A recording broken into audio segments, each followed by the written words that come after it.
Everyone, I'm Donna Martinez. Welcome once again to Shaftesbury Society, coming to you from Midtown Raleigh. Hope you all had a great Thanksgiving holiday.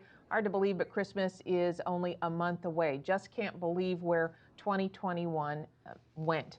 We know that there's all sorts of activity going on at the federal government and certainly in Raleigh as well with the state legislature. And today we've got a great update for you to kind of catch you up to speed on what's been going on in the legislative session, because there have been a number of victories for freedom and for free markets. And of course, the Locke Foundation's legislative outreach team has been over there day and night, talking with legislators, giving them the information that they need to make sound decisions across a wide array of policy issues. Today, Becky Gray, who is Senior Vice President here at the Locke Foundation, and Jordan Roberts, Government Affairs Associate, part of Becky's team, they're going to give us the very latest on what's been going on. Becky and Jordan, thanks for being with us today. So Becky, we know that this has been going on for months and months. Give us a quick update as to where we are in terms of this session itself.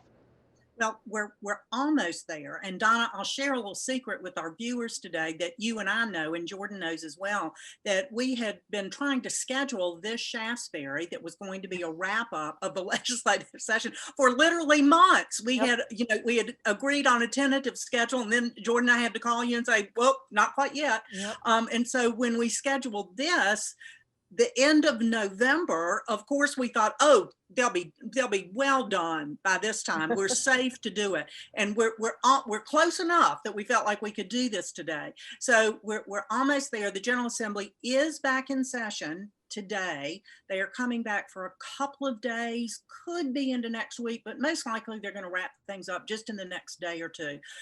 One reason why it took so long was putting the budget together, which took months and months and months. We did get that done just about a week ago. So now they're in the final stretch. They're wrapping some things up. They're making some appointments, finishing up a few critical bills that they didn't feel could hold over until the short session. So what we're looking for today and tomorrow is kind of quick turnaround. I have seen the adjournment resolution that they've done that calls for an adjournment on December 10th. Doesn't mean they have to go all the way till December 10th. They could hold skeleton sessions till then, but then they plan to take a break until December 30th, come back and leave that open for a very limited number of things. They could deal with some redistricting if there's some litigation that occurs between now, not if litigation occurs, litigation has already begun, Right. but if there's any adjustments that they need to make before December 30th, make some appointments that perhaps may become vacant between now and then, but it's very limited in the scope of what they could do. But we're almost at the end and close enough that Jordan and I felt like we could spend some time with you today kind of talking about what they've done this session. And I really appreciate that, because there is really a lot to be very, very happy about. If you are someone who loves freedom like we do here at the Locke Foundation, if you love free markets, if you want people to be keeping more of what they earn, if you want to have a fair, neutral tax code, there are a lot of things to be talking about. Becky, tell us first what you've seen so far. What are you most excited about, and what do you think that the legislature really, they got it right when they made this particular decision? Donna, my answer is going to be a little bit broader because I know we're going to spend the rest of our time talking about specific legislation.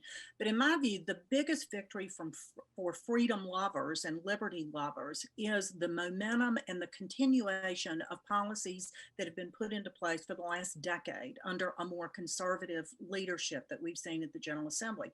Once again, we've seen the growth of government reined in. The increase in spending this year, even with the surplus revenue, all of the federal COVID money that had come in, we had a lot of money to spend this year. But even with that, the increase in the growth of government is 4.3%. Now, that's a little bit higher than we'd like to see it. We'd like to see it capped at the inflation plus population calculus. But given all of the extenuating circumstances that we have, we are very pleased that it has kept to, again, 4.3% increase in spending. We've also seen transformational tax cuts. Again, you mentioned in the introduction, people being able to keep more of their money. This tax cut package with the reduction in the personal income tax, corporate income tax, tax, simplification of franchise tax, increasing the standard deduction, increasing the per child tax deduction, tax credit, is probably the most significant tax cut we've seen since 2013. Again, big move, big win for North Carolina taxpayers. We've also seen the right kind of investments being made in education, in infrastructure, in broadband. A lot of money going to that. Capital improvements, most money that's ever been spent there. We are not increasing our debt. As a matter of fact, we're paying debt off, and we're putting a lot of money into saving so that we have that cushion of, I am very concerned about where the federal administration is taking our economy and what that may look like. I mean, just over the several weeks, we wrote things at Carolina Journal about just the cost of your Thanksgiving meal last week, right. The cost of gasoline. Anyone that was traveling, could see that. I'm very concerned about where the national economy is going to be and how North Carolina is going to be impacted by that. And we are putting money aside so that we have a cushion that we can continue to fulfill the core function of government without having to go back to the taxpayers if things do turn south and ask them for more money. So the biggest win, in my view, this session for freedom lovers is the continuation of these kind of policies of limited government, lower taxes, fewer regulations, and making the right kind of investments, putting money into savings and paying down debt. And they have done that in spades for this semester, for this session. And in fact, that, as you mentioned, that's a continuation of about 10 years now or so, where you've had very conservative fiscal leadership and stewardship along the way. And all those incremental reforms have really added up to a point where North Carolina sits where other states want to be. And they look to us and want to know exactly how did you all accomplish this? And I think you've been monitoring this all along the way over the years, and it really is about steady progress over years. Right. And just a quick point there, when the Republicans took over in 2010, it was at the very end of the recession. We didn't have any money. When they took over, there was a $650 million shortfall. There was a $2.6 billion debt to the federal government. So reining in the growth of government, they really didn't have any choice, to do that. This time, and I think this is a significant thing that we see now, is that there's tons of money out there. If ever there was a time for government spending to get off the rails and just be escalated, this was it. But yet, this General Assembly stayed with the principles and the policies that we know work, that lead to a strong economy, that enable North Carolinians to keep more of their money, to make decisions for themselves, to provide for themselves and their families without looking to government to do it. So I'm even prouder of them during this last session than I was at the very beginning. And I think as North Carolinians, we have a lot to be proud of what's happened here in our state. In a little bit, we'll get back to this issue of what happened this year and the behind the scenes working with Governor Cooper and his office to try to come to an agreement on some things so that a budget would be signed. But Jordan, before we get to those details of how that took place, what are you watching? And you've been there right alongside Becky. You've been talking to legislators, giving them information. What has come out so far that you really wanted to just do that fist pump and say, yeah, finally, we got it?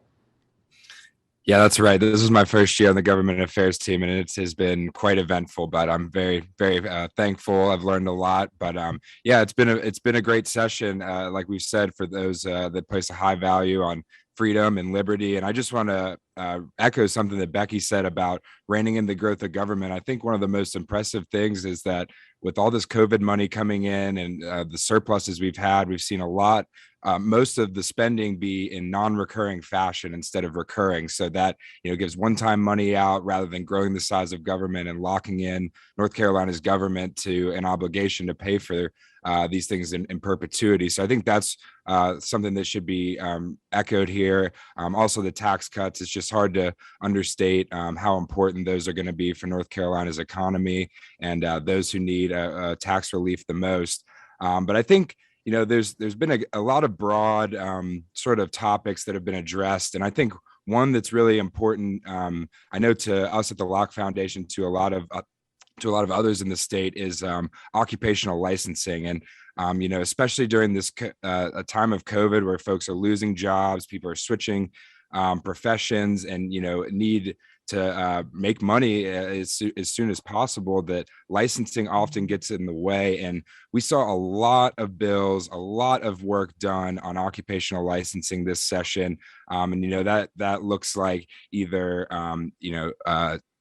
interstate compacts, where folks moving from out of state to North Carolina can transmit their license here.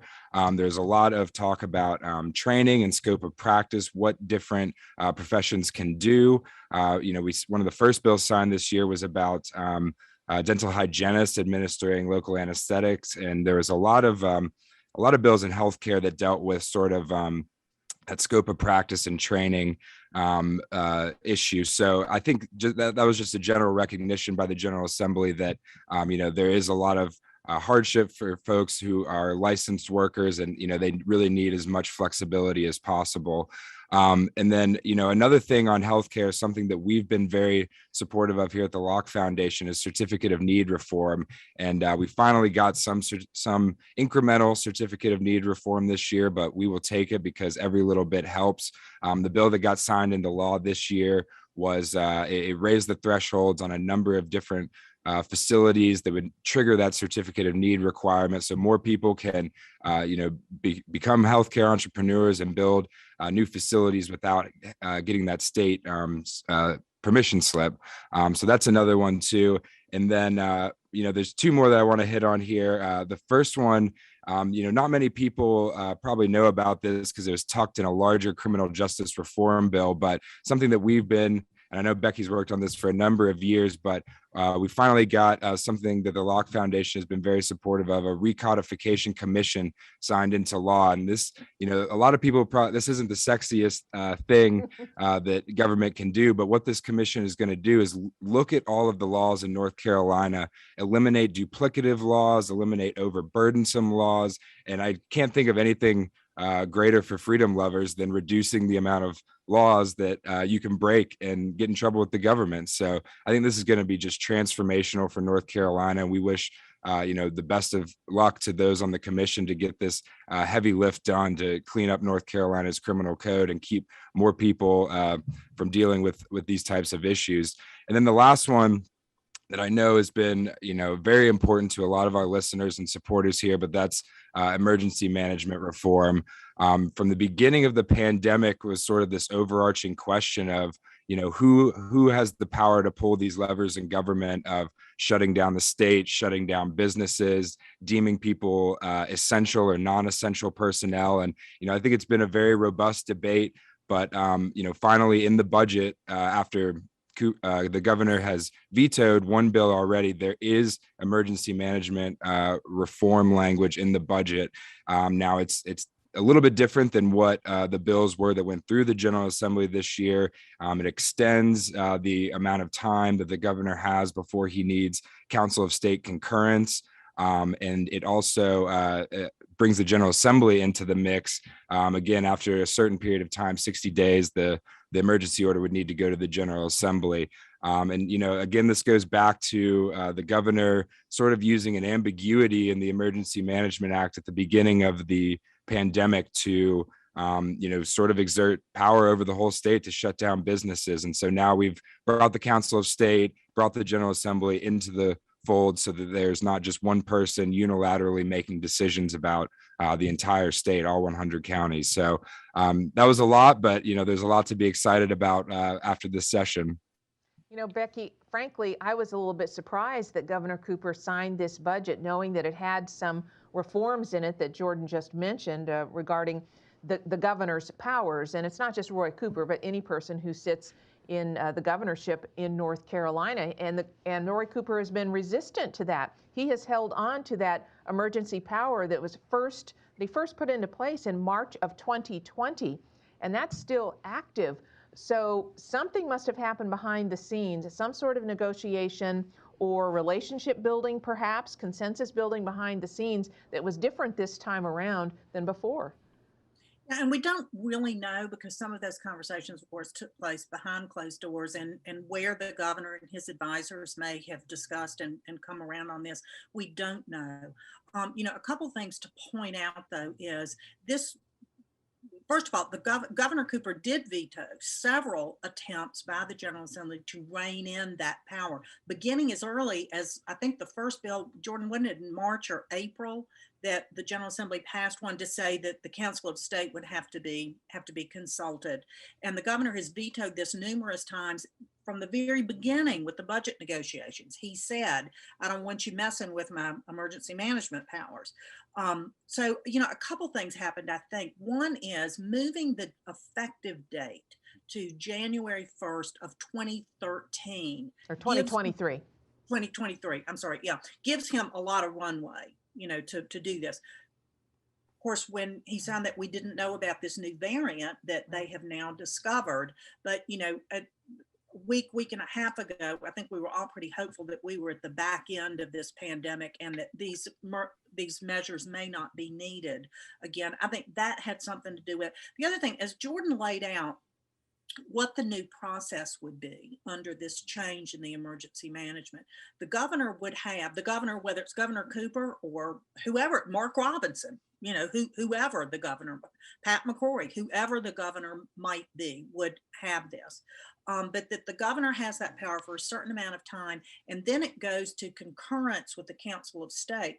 Well, don't forget that the governor sits on the Council of State. So he would continue to have a very impressive and influential voice on any of those decisions if it goes to the Council of State. Also, Don, it seemed to me all along too that to talk to the Council of State members would just make sense. First of all, you want somebody, if we've got an emergency, and North Carolina has a long history of hurricanes, flooding, those kind of emergencies where you need one person in charge of calling in the National Guard at their meeting, making changes in the direction of the road so that the trucks can get in to provide supplies, somebody to open the shelters for people who perhaps have been worked out of their home. You want one person to be in charge, but for a short amount of time. Then it would seem to me that the governor, or whoever is in charge of this, would want to talk to the superintendent of public instruction of how are the schools being affected? Should we close the schools down? Should we go to online learning? Seems to me the governor would want to concur with the commissioner of agriculture, biggest business in the state. Food supplies are affected with these things. Wouldn't you want that kind of input? All up and down the line of the attorney general, with some of the legal things that were going on with the pandemic. Just seemed to make sense to me. Wouldn't you want their input and for them to have a voice in it, duly elected across the state, just like the governor is? But then it goes to the General Assembly. And again, the governor still has a very influential voice in what the General Assembly does, in that the governor has veto power. So if the General Assembly were to pass laws that the governor did not agree with, the governor could step in and veto those bills. So even with these changes in the emergency management, when you sit down and really think through all the different pieces of it, it all seems to make sense and seems to set up a system that would work well with checks and balances and input from other decision makers, other duly elected decision makers, that you would want their input. So all of this in my view, all of this just makes sense, and it's good to have that process in place so that if North Carolina is hit again with a long-standing emergency, that we have this system in place to make things run smoothly, and to maybe make decisions that need to be made about closing down the schools, about closing businesses, about closing some businesses, leaving other businesses open, all of the repercussions that we've seen, through all of this, whether people ought to wear masks, whether they ought to get vaccines. I mean, the whole thing. If we have I think we, and I will say, I think that Governor Cooper has done the best that he could under the circumstances, but I think having these measures in place and these checks and balances is the way that we need to go with if we are hit with another emergency like we have been for the last, 19 months now. Right. Um, And now you mentioned something really important. This weekend, we have the information about a new variant. We're very early in the discussion. Right now, it appears to have emerged out of South Africa and some of the countries in that region. At the point that we're talking, it looks like President Biden is going to impose a travel ban from those countries, which I believe his latest was to have that take place today. So unless that changes, we're kind of it is eerily looking back on what we experienced in 2020. So let's fingers crossed and hope that this variant is mild, as at least I've seen reporting, at least from one researcher, say the situation is mild. But we just don't know. Again, it's part of this whole pandemic where who could have guessed where we would be, and each governor choosing his or her own prescription for how to deal with residents and public health, and balancing that with economic health and people's need and ability to earn a living. So that's what we know at this point. But this reform in emergency management here in North Carolina does not take effect until January of 2023. So Right. Governor Donna, Cooper still has Donna, that existing power. just one more thing on this that I think has really gotten lost in the whole, argument over who should have this power. Setting all the politics aside, the Emergency Management Act is statutorily delegated power to the governor, and that delegation comes from the General Assembly. So, they're well within their rights to amend the law and, change it up as need be, because they're the ones that gave the governor this power in the first place. And I think that's a point, again, setting all the politics aside, just from a constitutional standpoint, this is very normal and, expected from the General Assembly. We want this.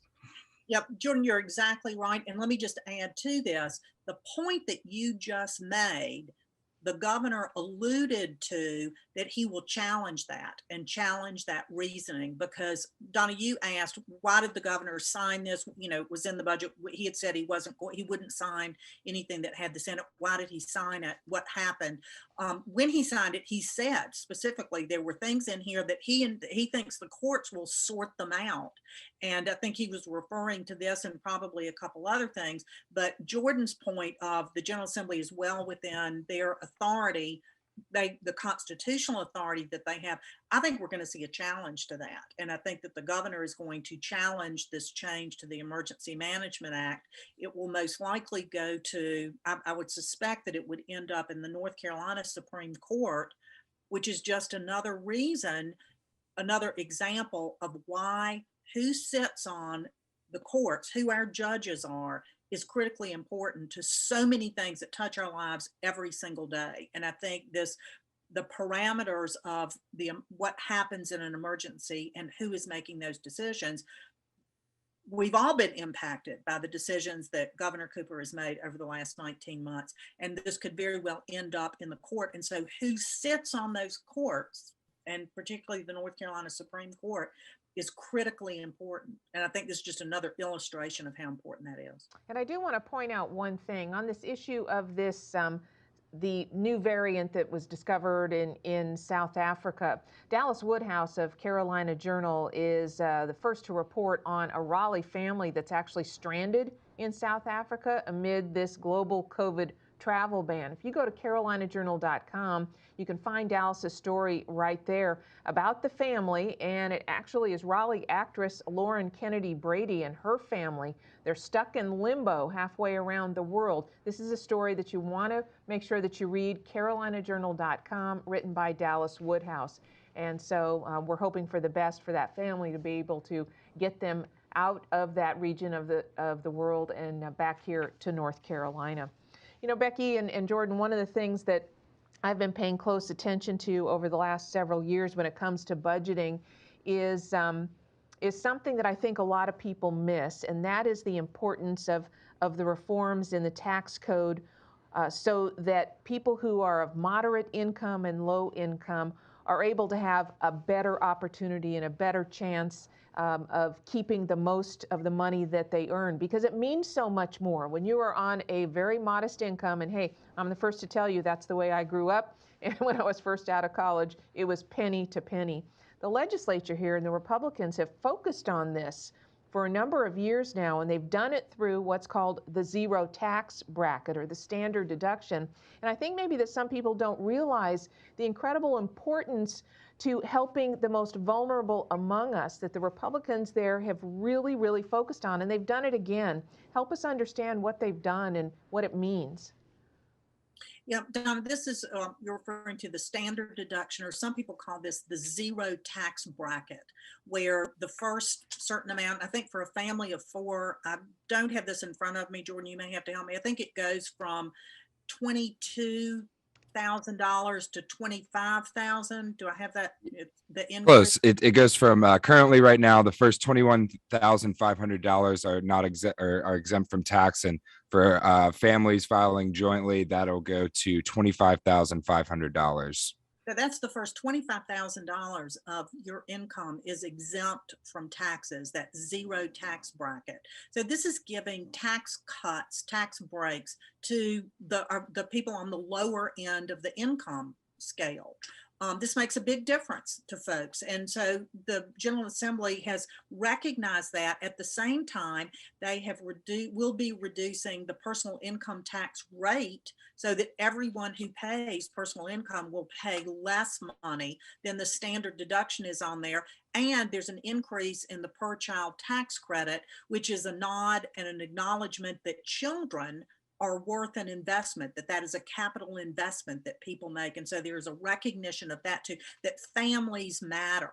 And so I think, Donnie, you started out by saying this gets lost with a lot of people, and I think it does, that this is really the significant tax cuts across the board, and recognizing that, you know, how much money people send to Raleigh for their taxes is money that is out of their pocket, and money that they can't, you know, go. I mean, we often think, well, you know, that's money you would go on vacation or you would go out to eat. You know, for a lot of families, it's paying your power bill this month, you know, making that, you know, buying another, you know, buying a coat, you know, the next size up coat for your child to get through the winter, you know, those kind of things that make a big difference. And you know what, Becky and Jordan, what I think is so frustrating for me is that we see in the legislature, the Republican leadership has focused so closely on this for several years in a row to try to give people at that lower rung of the scale every single piece of help possible to keep more of what they're earning so that they can pay the power bill. But now you have, because of federal policies from the Biden administration, we have raging inflation. And so that filling up the gas tank, where here in the legislature, they're doing everything they can to make sure that you've got that extra money so you can fill up the gas tank, head to your job, support yourself and your family. At the Biden administration, the energy policies, the spending policies, just rampant spending over the last year has had inflation surging. And so it's so unfortunate that we have these competing ideas. And I would hope that people look at the differences between how North Carolina's finances are really looked after and how the federal finances are not looked after, and what the impact is on real people. Right. Yeah. And it goes, you know, Donnie, you mentioned gasoline, you mentioned, you know, getting to work, those kind of things. Also impacts food that you put on the table, energy costs, the Biden energy, some of the policies that they're putting in place will increase the cost of energy. So your power bill goes up. When the cost of energy, when the cost of gasoline, when all that goes up, the cost of everything goes up. Food, clothes, everything that we need, you know, to live. And again, our friends on the lower end of the income scale are the ones who pay the higher price for that, because it's a higher percentage of their income. So this has impact. But, you know, and let me just say too, Donnie, you mentioned that the General Assembly has really paid attention to helping people, allowing them to spend more of their money, increasing the opportunities that people have. We also see this in some of the education policy that has been put into place this session. Again, building on what they started 10 years ago with expanding school choice, expanding the number of charter schools, expanding opportunity scholarships to make those kind of opportunities available to families that to attend a private school of their choosing that never would have been able to do that without these opportunity scholarships. So it's not just allowing people to keep more of their hard-earned money to spend the way that they want to. There are opportunities that are available that are being expanded every day, and we see that in school choice and the education part of the budget and part of the policy probably as much as anywhere. Yeah, and Jordan, you mentioned something early on in our conversation today that is really connected to the issue of educational opportunity. And you mentioned broadband. And I can recall here at Shaftesbury Society, early on in the pandemic, when we went virtual with Shaftesbury Society, we were talking with the representatives of different industries about how they were all affected. And we had the superintendent, I believe it was of Graham County Schools. I might be wrong on that, but I'm pretty sure it was Graham County Schools. And her story was all about just trying to make sure that they had the connection that kids and parents needed. The issue of the actual curriculum and making sure that kids were actually following the curriculum and learning and achieving during the pandemic, that almost had to take second place to a sheer connection. So Jordan, tell us about the updates in terms of broadband so that these corners of the state that some of us didn't even realize didn't have the connections that they need, that they'll actually have them. Yeah, that's right. I mean, it's hard to understate how big of an issue that is, especially for children trying to learn. The core issue is if you can't connect to your teacher, then you're not going to learn much. And so I think there was a bipartisan push for looking at the issue, figuring out, especially in a state like North Carolina with, I believe that right now the second most rural populace, only behind Texas, that we have some real geographic issues with how can we extend broadband out to the most remote parts of the state where we do know that residents live. And so I think, there was a lot of bipartisan effort to work together. We saw a number of bills introduced that just really never got the momentum to get into committee, but a number of them were sponsored by Republicans and Democrats. Now, there were certain diverging views among other bills.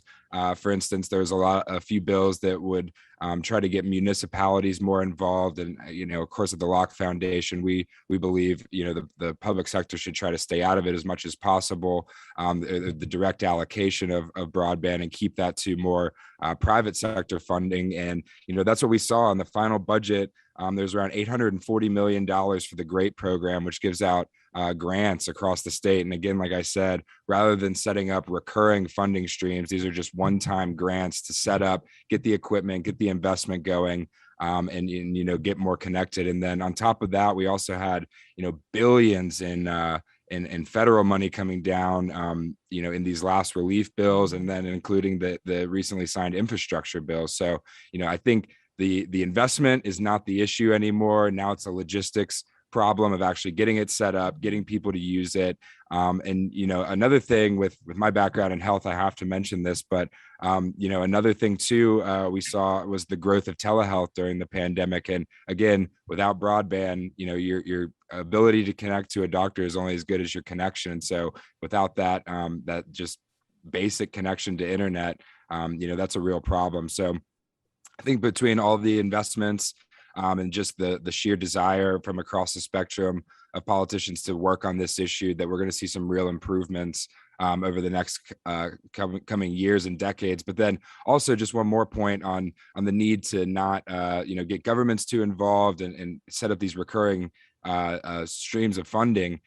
We don't know where the technology will go in the next couple of years. So it doesn't make a whole lot of sense to invest in these technologies that may be obsolete. For instance, there may be satellite availability for more rural areas. And so if you invest in all the hardwire landlines and physical infrastructure, that may be obsolete in a couple of years. So it's smart to do it sort of bit by bit with grants to private entities, and keep the public sector out of it as much as possible, because we know that private entrepreneurs are going to innovate a lot quicker than government can. One other thing I think we have to mention when we're talking about broadband too, we talked about the education, we talked about healthcare, also remote working. We've seen a lot of change there. I think that's going to be one of the changes we're going to see post pandemic is a lot of industries are going to realize that they can work remotely. And so we've got to be able to have the broadband so that the rural communities, particularly across our state, can keep up with that there's a workforce there that will be available. And, I'm wondering too, and of course we won't know this for a while, but we talk so much about, and Jordan, you mentioned the rural urban divide, the difference that we have across North Carolina, the communities across North Carolina. I'm wondering if we're going to see a real demographic switch in that a lot of people, just as an example, worked in the financial banking industry, felt like they had to live in downtown Charlotte or their job required them to live in downtown Charlotte, that may very well be able to do their job from, some of the more remote areas of North Carolina, make that choice for their families to live in a more rural area and be able to continue to have their jobs. And so I think that's going to be a shift that we're going to see after the pandemic. And we've got to have the basic broadband infrastructure in order to support that kind of change in workforce. So it's important on like all different kinds of levels that we talk about. It makes me wonder what will be the unintended consequence on the commercial real estate industry as well, going forward. And I don't think we know the answer to that yet because we're getting some conflicting signals. As you mentioned, some businesses, some large ones and small ones saying, hey, we've learned that some of our people can really work from home and it seems fine. On the other hand, have some businesses who are saying, we really want to have that collegiality and that camaraderie that comes with people together in one workplace. So that's going to be fascinating to see. And Jordan, to your point about telehealth, I already saw a national story. It was a column. I meant to send it to you. I wish I had, about speculation of, okay, now people realize how important being able to connect to a medical professional over a phone, a laptop, is, how important that is. They like that autonomy, and for some reason, will that start to be rolled back, and will people complain? So that's another issue to watch.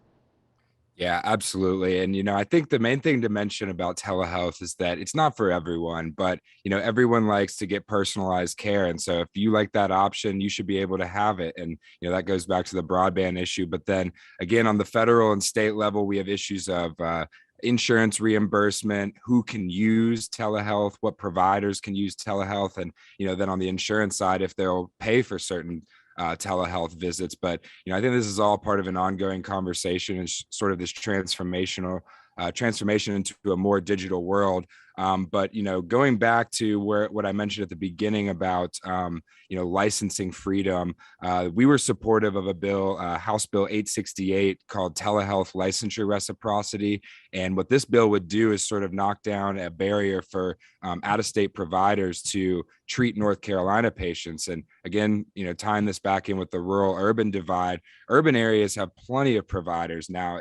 Can you see one is another question, but the rural areas have a real lack of providers. So, in thinking about innovative ways that we can connect these more medical desert areas to providers, telehealth is a great one. But what I always say is, the telehealth's greatest benefit is connecting people over a large distance of time. But with our licensure laws, we're restricting that to the boundaries of our state based on these licensure laws. And I believe, and a lot of folks agree with me, that just because someone has a South Carolina license, that they should be able to treat patients in North Carolina.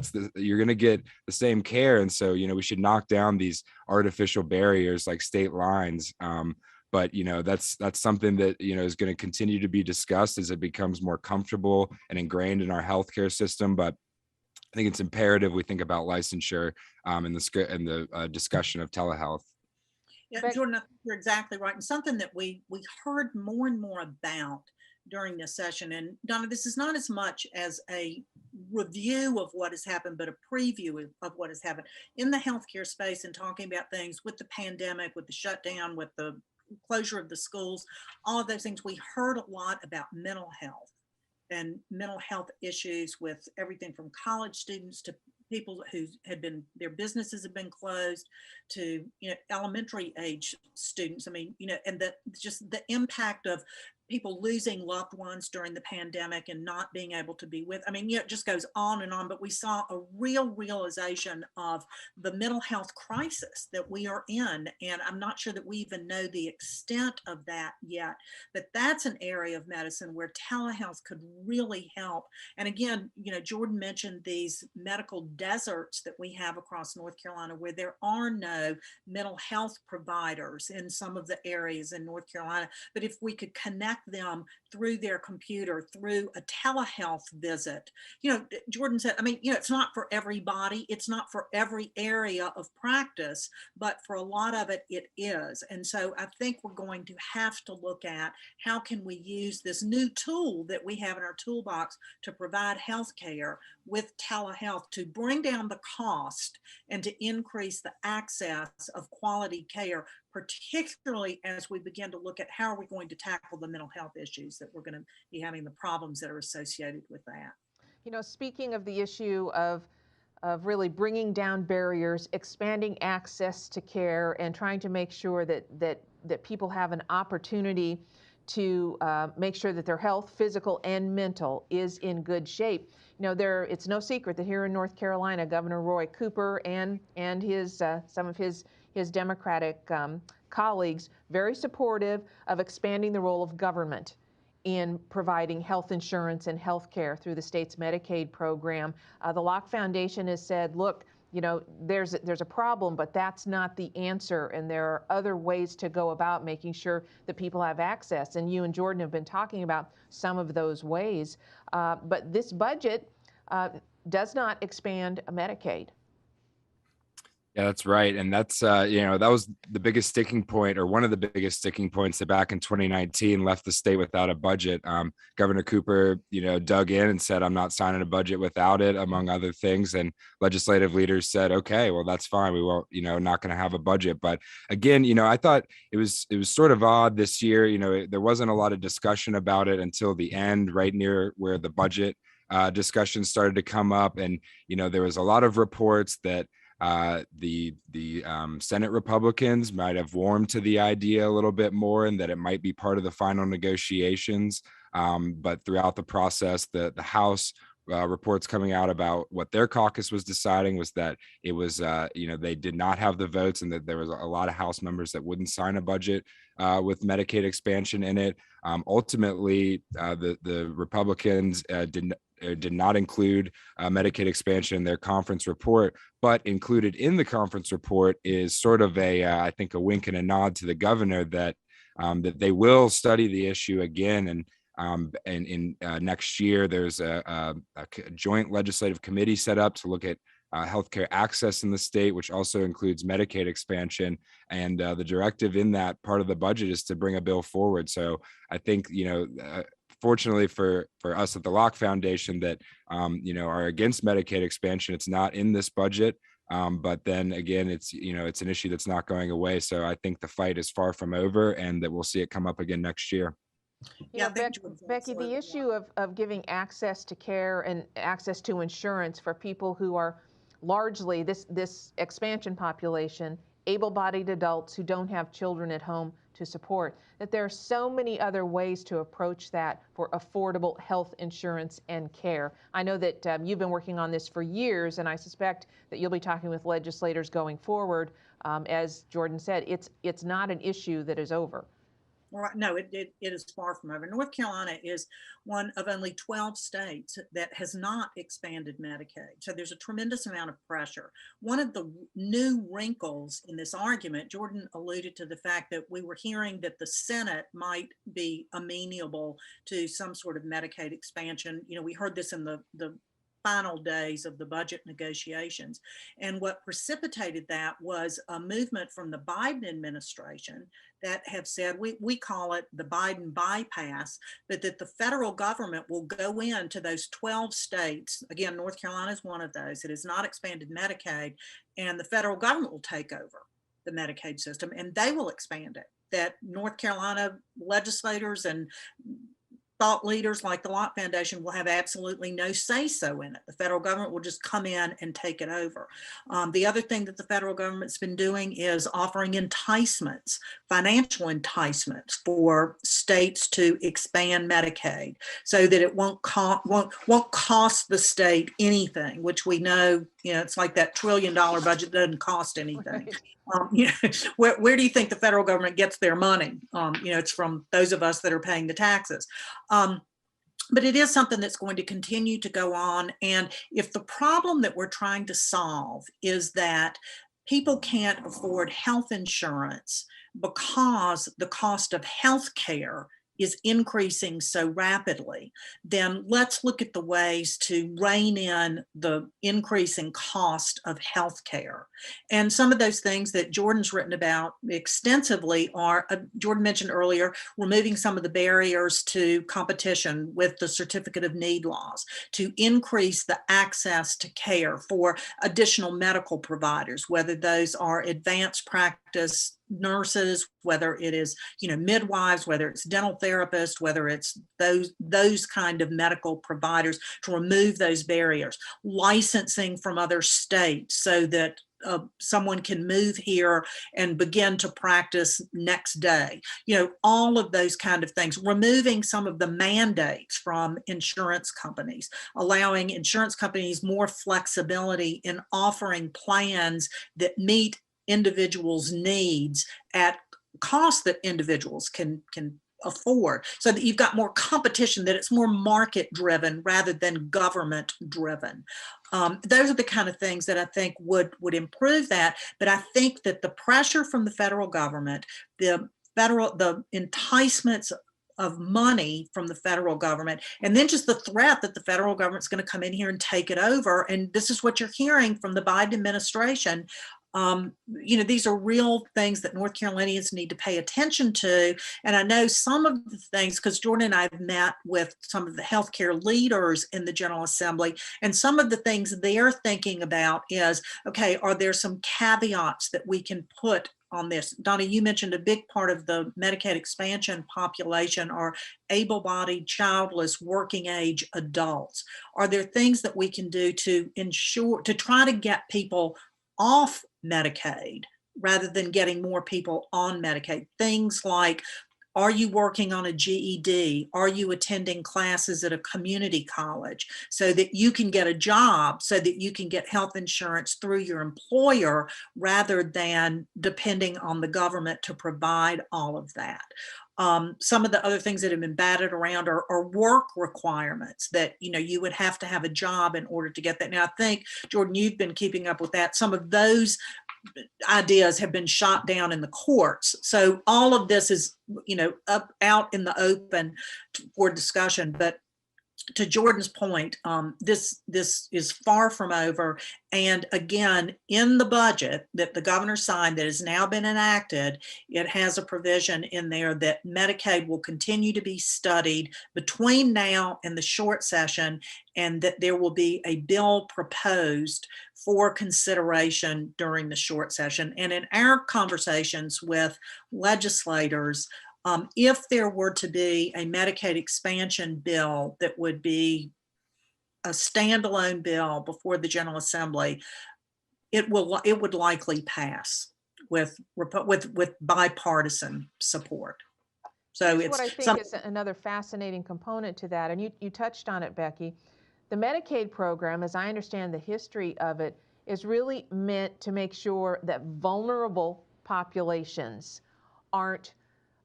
don't fall through the cracks, so to speak, when it comes to health insurance and access to care. Vulnerable populations. Yet what we're talking about now is expansion to people who have other options for health insurance and thus care. So it seems counterintuitive to me that the argument is, let's expand a program for vulnerable populations, when a much more productive and positive approach, in my view, is that you make sure you have less people who are vulnerable to falling through the cracks. And you do that through tax policy, making sure that people keep more of what they earn. You do that by making sure that you pull down some of these barriers to access to care and medical professionals, making sure those professionals can can practice at the very top of their skill level, that approach is much more about opportunity and making sure that people thrive versus making people dependent on a system for vulnerable people. Now, Donna, you're absolutely right. And this is what we've seen through the history of government entitlement programs is that, very well-intentioned programs to offer a safety net to the people that I think all of us would agree to. We have a social and moral obligation. Medicaid was designed for the aged, for the disabled, for poor pregnant women, for poor children who otherwise would not have access to care at all. That's what it was, a very narrow program. And it also was one and still is one that, the intent is not for somebody to stay on Medicaid for the rest of their lives, but like for poor pregnant women, it provides health care during that. And then hopefully after they have the baby and are back on their feet and able to get back to work, then they no longer need it. So, it's never been intended to be one of these that is an entitlement program that you get for the rest of your life and for populations that are not, as we described, the aged, the disabled, the poor pregnant women and children. But this is kind of the history of the entitlement programs in this country, going back to, when all of this stuff first came about. And it's little by little, this encroachment. And I think that's what's dangerous. And so I think we're in a position really in this country and particularly in this state to reevaluate those things. And again, not to abandon anyone, but for those who can thrive with the right opportunities, let's make sure they have those opportunities in front of them. So it's a real, Donna, as you described, it's a very different way of looking at what these programs are, who they're designed for, and what they should be. And when these decisions are made, and it is, right, little by little. And so over the years, as policymakers make little by little decisions each year through their budgets and other reforms, you are going to move in one direction or the other. And that's why, living here in North Carolina, it's been really amazing to watch over the last decade or so as little by little these incremental reforms have led us to the point where we are a model for other states, where we do have the money where we can help the vulnerable. We now have pay-as-you-go capital projects, and we've got an emergency reserve. So when something bad really happens, it's going to dent us, but it's not going to kill us because we'll have that money put away to be able to help transform whatever area is hit by heaven knows what. And so you've got that, but then you do have the pathway of little by little that just takes us more and more and more into the government making decisions and people having less and less control over their lives. And I think we're seeing that now, as I mentioned before, North Carolina versus what's happening at the federal level. One other thing I wanted to circle back to, something you mentioned a little bit earlier, Becky, about the nexus between the budget and education. We have an interesting question and comment from Bruce on Facebook, and he asked this: will the General Assembly be required to turn over $1.7 billion for the Leandro plan? So he's wondering about that. Can you kind of address where that stands in terms of the budget that was just signed and what Leandro and Judge David Lee could mean? Yeah, and that's a great question. And that was clearly part of the discussion for the budget, with the governor saying the Leandro decision had to be fully funded in this budget and the General Assembly just pretty much ignoring it. Where we are with this is an unelected appointed judge is the one who is making these decisions about how general fund money should be spent. The General Assembly's position on this is that is their job. Nobody is authorized to make those decisions except for them. So they are pretty much ignoring what Judge Lee is ordering with this. The other point on this, so there's that constitutional question of who has the authority to appropriate the money. The General Assembly says clearly under the Constitution it is theirs. The other question with this is you have a report that was ordered by a judge that we're still kind of digging into who exactly paid for this report, but it is a report from a California company that came in and said, okay, here's where all this money should be spent and how much money should be spent for these things in order to provide a sound basic education for children. A report can be informative. What the judge has said and what Governor Cooper's position is, the report is the end of the story. The report is everything in this report has to be funded and funded to the full extent that this California company said that it does. The General Assembly disagrees with some of the provisions in the Leandro report. Now, there are many line items and funding in the budget that fund some of the recommendations in this West End report. There are things that the General Assembly agrees need to be done, but they don't agree with everything. So they have made those kind of decisions with the funding that they have allocated. This will go to court. It is being litigated. It will be decided again in the courts. The judge has said the comptroller has to take the money out of the budget. The treasurer has to be involved with it, and the money has to be dispersed. The comptroller has just filed a lawsuit saying she doesn't have to do that. It's not, that's not her job, and this judge can't order her to do that. So there's a lot going on with this question. I think the bottom line with this is the General Assembly has recognized the best, in my view, the best way to provide the best opportunities and a sound basic education for children across North Carolina. This budget reflects it. The funding is there for education. Teachers are getting a average 5% raise over 2 years. So there's a lot of money for teacher pay increases, but those of us that follow education know very well that just throwing money at a problem and just giving teachers pay increases without accountability, without looking at what is the best opportunity for each child and how do we get that funding the students rather than funding the systems is the way to provide a lasting and sustainable sound basic education. So I wish I had a better answer. I don't know the answer to Bruce's question, but I do know, I hope that offers some context, and we'll see how this thing's going to play out. Yeah, and the General Assembly, how it's going to play out, not only the constitutional issue that you described, but also just the power of parents. And we're seeing that around the country, and here in North Carolina, a very strong movement of parents getting involved in their kids' education. And that can be traced, at least in some ways, to the pandemic and parents having to be front and center, in some cases over the shoulder of their child, actually watching the education and what's happening in the classroom, how the teacher teaches, and in some cases what the teacher is teaching to those kids.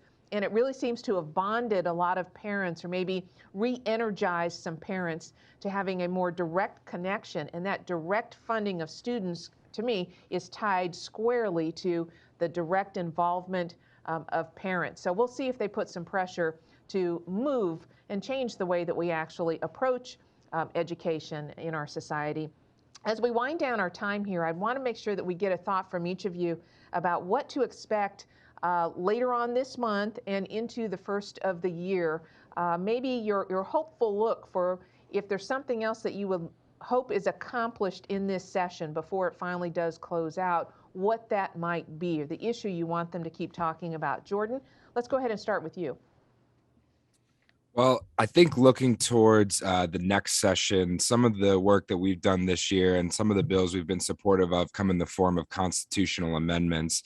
And there's several in particular that, I think should be top of the list. And that is a Taxpayer Bill of Rights that, puts into law how much government can spend, how taxes can be raised, and what rights the citizens have, the ones that are going to pay that. Next is a right to work amendment. We're already a right to work state, but we've seen threats from the federal and state governments to this. And we believe that all workers should, have that freedom to either join a labor union or not join a labor union. So enshrining that in the Constitution is another big one. And then I think, for a third one that we worked on this session is repealing the literacy test from North Carolina's Constitution. It's an ugly relic of the past, and it's time for that to be removed. It's obviously a moot law now. I mean, it doesn't have any enforcement or anything, but we should get that out of the way. And I think a lot of these a lot of these constitutional amendments will be taken up in the short session, and those three should be top of the list. Okay, Becky, how about you? Yeah, I mean, the Law Foundation had a very good session. I mean, a lot of our policy recommendations were taken. The constitutional amendments that Jordan mentioned to go into the short session, but we can't close this out without mentioning that where we're really going to start focusing our attention just on December 6th is the filing for the new General Assembly for the election of 2022. And the General Assembly has completed the redistricting that is required every 10 years, the reapportionment of the voters into districts. North Carolina picked up a congressional seat, so we will now have 14 congressional seats. Those districts are drawn. We're starting to see people file for those. Also, 50 of the state Senate seats and 120 of the state House seats have been reapportioned, districted. We're seeing a lot of changes there and a lot of this is due to, again, we talked earlier about the urban-rural divide and the changes there, and a lot of that is in there. Starting to see some incumbents filing to run again. We're seeing some incumbents running for a different seat. Some House members are looking at some Senate seats. Some General Assembly members are looking at congressional seats. So this is something that Jordan and I will be watching very carefully over the course of the next couple of weeks to see how this election cycle is going to look. Good candidates on both sides of the aisle, it appears, are filing. We're seeing a lot of activity. It appears that there are a lot of people interested in running for the General Assembly in North Carolina's congressional seats. I think that's important. I think it's exciting. I think that the more people we have involved, the more ideas that are discussed, the more robust, the more people participate in the election cycle and process and system is the best system that we can get. I happen to believe that the conservative policy ideas, the things that we've worked at the John Locke Foundation for almost 30 years, are the best ideas for North Carolina. But I think that having those discussions about those ideas is very, very important. And who is going to be participating in those discussions is something we're going to be watching closely. One thing about the General Assembly, and again, Donna, we're hoping they're going to wrap up this session in the next day or two. One thing that we do know is going to happen is there will be a short session in the spring, and we know that there will be a whole new General Assembly elected in November of 2022, and we will be ready at the John Locke Foundation with all the good ideas that move North Carolina forward, that ensure North Carolinians have the best opportunities to fulfill their dreams in their lives and to continue to make North Carolina the best state in the country to live, work, play, and talk about things. A lot to come. And of course, Becky Gray, Jordan Roberts will be following all of it for us, everything happening at the General Assembly. You can also count on Carolina Journal, carolinajournal.com, to be following the election filings and what the matchups turn out to be. And of course, johnlocke.org. That is the place where all of the research, the data is housed, updated constantly, everything that will help give the intellectual foundation for these policy choices that state lawmakers have to make when they are in session. All of these resources here for you, courtesy of the John Locke Foundation. Becky and Jordan, thank you so much. Appreciate it. And we'll talk with you again after the first of the year. Sounds great. And folks, we want to thank you for joining us as well. Hope you're going to come back next Monday for another edition of Shaftesbury Society. I would leave you with this thought. If you like everything that Becky and Jordan have been describing to us today, all of these victories for liberty, for individual freedom and responsibility, more choices for North Carolinians, that is the work, the mission of the John Locke Foundation. We make sure that those policymakers understand what their choices are and what the potential impacts of those choices would be. And of course, we urge them to always err on the side of freedom. If that is your mission as well, if those are the values that are important to you, we would ask you to help fuel all of the work here at the Locke Foundation. It's very simple to make a tax-deductible donation. Just go to johnlocke.org and hit the donate tab. And of course, you can call us anytime during the workday, during the week, and make your donation securely over the phone as well. If you choose to do that, we would so appreciate your involvement in what we're doing here. Thank you to everyone who's already donated to our work, and thank you to those of you who are thinking maybe this is the right time to make your first donation here as we come towards the end of 2021. Everyone have a great week. On behalf of the entire team here at the Locke Foundation, I'm Donna Martinez. Thank you. We'll see you next